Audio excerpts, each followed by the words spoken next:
Students, ये question examination point of view से इतना इम्पोर्टेंट तो नहीं है, लेकिन ये एक डिफ़िकल्ट क्वेश्चन है, इसलिए मैं इसको सॉल्व कर रहा हूँ। आप इस वीडियो को देखिए और इस क्वेश्चन का भी सलूशन आप समझे रहिए कि अगर ये आ जाता है तो आप इसको कर सकें। ओके, तो आइए देखते हैं क्या दिया है। क्वेश्चन लिखा है so that there is no positive integer n। कह रहा है कि कोई भी ऐसा पॉजिटिव इंटीजर n नहीं है। There is no positive integer n, कोई भी ऐसा पॉजिटिव इंटीजर n नहीं है, मतलब n की कोई भी हम पॉजिटिव वैल्यू रख सकते हैं।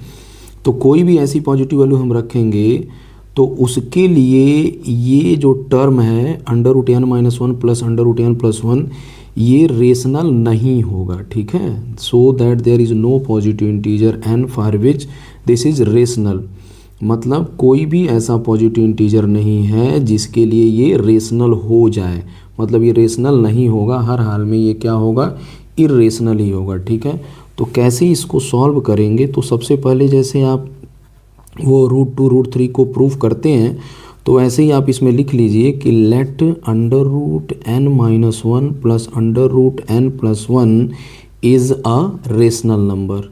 ओके स्टूडेंट, उसके बाद इसको n-1 प्लस √n+1 को आप a/b के इक्वल लिख लेंगे। और जैसे आप लिखते आए हैं हमेशा कि a और b क्या है, यहाँ पॉजिटिव इंटीजर्स हैं। ठीक, तो अब इसको सॉल्व कैसे करेंगे, देखिए एक तो ये a/b हो गया n-1 √n+1। अब सेकेंड टाइम आपको करना क्या है, इसको रेसिप्रोकल कर देना। तो जब इसका रेसिप्रोकल करेंगे तो ये आएगा √n-1 plus √n+1 is equal to, इस साइड में क्या आ जाएगा, b/a। ठीक है, इसके बाद आप रेशनलाइज करना जानते हैं, जैसे a + b होता है तो उसमें इंटू आप a - b का करते हैं। तो आप इसको समझ लीजिए कि ये पूरा इतना a है और ये b है और बीच में क्या है, प्लस, तो a + b है तो इसमें a - b का इंटू करेंगे तो ये क्या हो जाएगा, ये होगा 1/√n-1 प्लस √n+1 और मल्टीप्लाइड बाई n-1 फिर ये माइनस यहाँ हो जाएगा, यहाँ n+1 होगा और ऊपर भी इसी चीज़ का मल्टीप्लाई करेंगे, ये बात आप जानते हैं। ओके स्टूडेंट, इस साइड में जैसे ये b/a है वैसे ही रहेगा। ठीक है, अब 1 में इसका मल्टीप्लाई करेंगे तो ये यही रह जाएगा n-1 माइनस n+1 और नीचे क्या आएगा, देखिए ये a + b और a - b है तो a² - b² होगा। तो जब इसका स्क्वायर करेंगे तो रूट हट जाएगा तो क्या आ जाएगा, n-1। ठीक है, फिर माइनस, फिर b का स्क्वायर करेंगे तो रूट हट जाएगा, फिर ये आ जाएगा n+1 और ये वैल्यू आ गई किसके इक्वल, b/a के इक्वल आ गई। ठीक है, अब ये ऊपर हो जाएगा n-1 अंडर रूट में, फिर माइनस n+1 और नीचे क्या आएगा, देखो चलिए अब इस ब्रैकेट को ओपन करते हैं तो ये होगा n-1 माइनस n-1। ठीक है, b/a फिर √n-1 minus n+1। Okay student, और फिर इसके बाद नीचे देखिए n से n कैंसिल, क्या आ जाएगा, -2 आ जाएगा और यहाँ आ गया आपका b/a। ठीक है, अब हम क्या करेंगे, इस माइनस का ऊपर डिवीज़न कर देते हैं। तो इस माइनस का ऊपर डिवीज़न करेंगे तो ये जो निगेटिव है ये पॉजिटिव हो जाएगा और ये जो पॉजिटिव टर्म है ये निगेटिव हो जाएगा। ठीक है, तो नीचे ये जो माइनस का ऊपर डिवीज़न हो गया तो नीचे 2 बचा, तो 2 का क्रॉस मल्टीप्लिकेशन इधर कर देंगे तो ये आ जाएगा 2/2 b/a आ जाएगा। ठीक है, तो अब इसके बाद आप क्या करेंगे, ये जो था ना इसको इक्वेशन नंबर 1 ले लीजिएगा और ये जो है इसको इक्वेशन नंबर 2 ले लीजिएगा। अब इसके बाद करना क्या है आपको, एक बार फर्स्ट और सेकंड को आप ऐड करेंगे। ठीक है, और दूसरी बार सेकंड को फर्स्ट में से सब्ट्रैक्ट करेंगे। ठीक, तो हम इक्वेशन 1 में इक्वेशन 2 को ऐड करने जा रहे हैं। तो जब 1 और 2 में आप ऐड करेंगे तो आप यहीं से समझिए। ठीक है, जैसे जब इसको ऐड करेंगे तो यहाँ आपका n-1 पॉजिटिव है। ठीक है, √n-1 पॉजिटिव है और यहाँ √n-1 क्या है, निगेटिव, ये कैंसिल हो जाएगा, ये दोनों टर्म बच जाएंगे। ठीक है, तो क्या आएगी वैल्यू आ जाएगी 2 √n+1 और इस तरफ a/b प्लस 2b/a। ठीक है, तो ये हो गया 2 √n+1 और जब यहाँ एलसीएम लेंगे तो ab आएगा, ऊपर हो जाएगा a², फिर ये हो जाएगा 2b²। ओके स्टूडेंट, अब ये 2 चाहे तो हम यहाँ से हटा सकते हैं तो under root n plus one की वैल्यू आएगी ए स्क्वायर प्लस 2b² और ये 2 क्रॉस मल्टीप्लिकेशन करके यहाँ आ जाएगा तो 2ab हो जाएगा। ठीक है, तो एन प्लस वन की वैल्यू कितनी आ गई, ए square plus 2b² upon 2ab। ठीक है, अब आप क्या करेंगे, अब आप फर्स्ट में से सेकंड को माइनस करिएगा। अब ध्यान से देखिए, जब फर्स्ट में से सेकंड को माइनस करेंगे तो ये वाला टर्म निगेटिव हो जाएगा, ये जो टर्म है ये निगेटिव हो जाएगा, और यहाँ इसी जैसा टर्म क्या है, पॉजिटिव है, तो ये दोनों एक दूसरे से कैंसिल हो जाएंगे। ठीक है, ये positive under root n plus one है और इसको माइनस करेंगे तो ये minus under root n plus one आएगा, तो ये दोनों कैंसिल हो जाएंगे। ठीक, और ये माइनस साइन, चूँकि इस टर्म को हम माइनस कर रहे हैं तो ये पॉजिटिव हो जाएगा, तो ये positive under root n minus one और यहाँ भी positive under root n minus one है।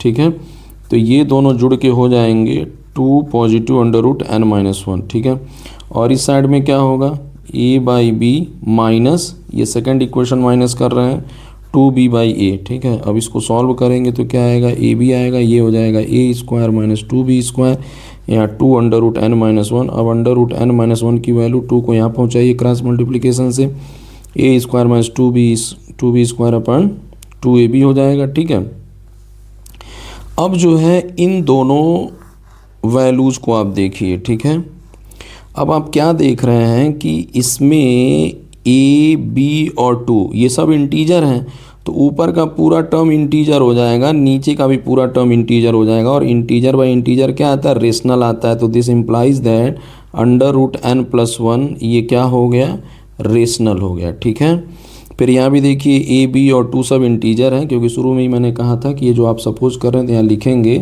कि where a and b are integer. Okay, अब यहाँ आ जाइए, और बाकी वो जो लिखते हैं b is not equal to 0, यहाँ को प्राइम नहीं लिखना है, को प्राइम का यहाँ यूज नहीं है। ठीक है, जैसा कि आप √2 √3 वाले में लिखते हैं। अब यहाँ भी देखिए a, b 2 इंटीजर है, तो ये वाला जो साइड है ये पूरा रेशनल होगा, तो ये रेशनल के इक्वल हो गया, मतलब under root n minus one किसके इक्वल हो गया, रेशनल के, क्योंकि ये साइड रेशनल है, तो ये यहाँ हम लिख सकते हैं n माइनस वन ये रेशनल के इक्वल हो गया। ठीक है, अब आप क्या देख रहे हैं कि under root n plus one rational है, इसका सेंस क्या हुआ, इसका सेंस ये हुआ कि under root n plus one rational तभी होगा जब n प्लस वन क्या हो, परफेक्ट स्क्वायर हो। ठीक है, नहीं तो ये इर्रेशनल हो जाएगा, क्योंकि आप जानते हैं अंडर रूट में कोई वैल्यू हो, जैसे अंडर रूट में 4 है, परफेक्ट स्क्वायर है तो 2 आ गया, रेशनल है, लेकिन अंडर रूट 3 है तो परफेक्ट स्क्वायर नहीं है, तो ये क्या आएगा, इर्रेशनल आएगा। ठीक है, तो ये ध्यान देना है आपको, तो ये परफेक्ट स्क्वायर हो गया। फिर ऐसे ही n माइनस वन ये भी रेशनल है, under root n minus one rational है, तो इसका मतलब n माइनस वन क्या होना चाहिए, परफेक्ट स्क्वायर होना चाहिए। ठीक, अब इसके बाद आपको ध्यान देना है, आप परफेक्ट स्क्वायर नंबर्स को सोचिए, तो सबसे छोटा परफेक्ट स्क्वायर नंबर क्या है, एक हम नंबर ले सकते हैं जैसे 1 सबसे छोटा परफेक्ट स्क्वायर नंबर है। ठीक, उसके बाद क्या है, 4 है। अब 4 में से 1 माइनस करिए, कितना आया, 3। तो जो दो सबसे छोटे परफेक्ट स्क्वायर हैं उसके बीच डिफरेंस कितने का है, 3 का है। अच्छा, 4 के बाद परफेक्ट स्क्वायर क्या आता है, 9 आता है। अब 9 और 4 का आप डिफरेंस निकालेंगे तो कितना आएगा, 5। यानी कि दो परफेक्ट स्क्वायर के बीच का जो लिस्ट डिफरेंस होता है, वो 3 आना चाहिए। ठीक, अब ये दोनों नंबर परफेक्ट स्क्वायर हैं, इनका डिफरेंस आप निकालिए, देखिए क्या आ रहा है, तो एक n प्लस वन है और इसमें से हम माइनस करेंगे n माइनस वन को। ठीक है, तो n plus one minus n और ये प्लस वन। ठीक है, तो n से n कैंसिल, कितना आ गया, 2।